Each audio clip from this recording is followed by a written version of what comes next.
ORO, the Yoruba deity of bullroarer and justice, known for its mysterious nature and movements, is said to be one of the integral deity in the Yoruba communities and also have been practiced for more than 56 years in Yoruba land.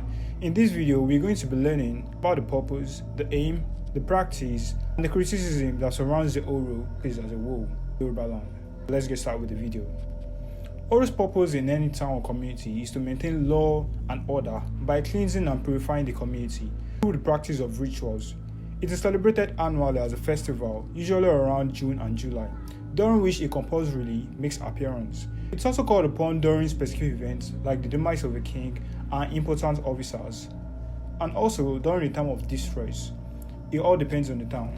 Some towns are even known to call for it for the purpose of welcoming some important figures to an authoritative position, like the crowning of a king. It all depends on the town, like I said. Myth has it that ORO is a god that lives in a very high plane, unreachable by humans. Certain communities refer to ORO as a male god, and between ORO and humans is Majowu, known to speak the language of both humans and gods, and is responsible for conveying the message of ORO to the living. And the deity during the practice is usually accompanied by the followers, which are male descendants that are paternal natives to that town or area. ORO is usually concealed and only expected to be out during the periods required for the assessment of the ritual, and is not to be seen by non-natives and women of the area. The festival lasts for around 7 days. A curfew is declared when ORO is meant to parade the community, and females and non-natives are confined indoors. It is a taboo for females to set eyes on the deities. The restriction also extends to the male that are not initiates and non-natives to that particular town. But consequence is less severe in case of a male.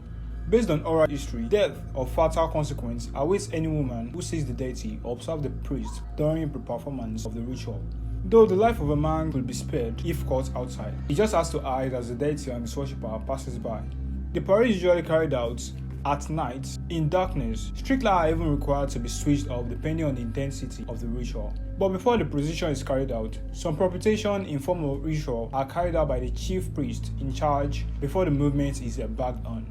It is said that the rituals performed are top secrets and should never be exposed under any circumstance to non-initiates. Some witnesses have reported a strange staggering figure in multicolored flowing robe and giant wooden mask painted in bright colors on its head with eyes blazing in red and white glowing mouth to be responsible for the weird sound during the movements. Different chants fill the air from the worshipper, and a weird sound is made by this deity as response to the chants.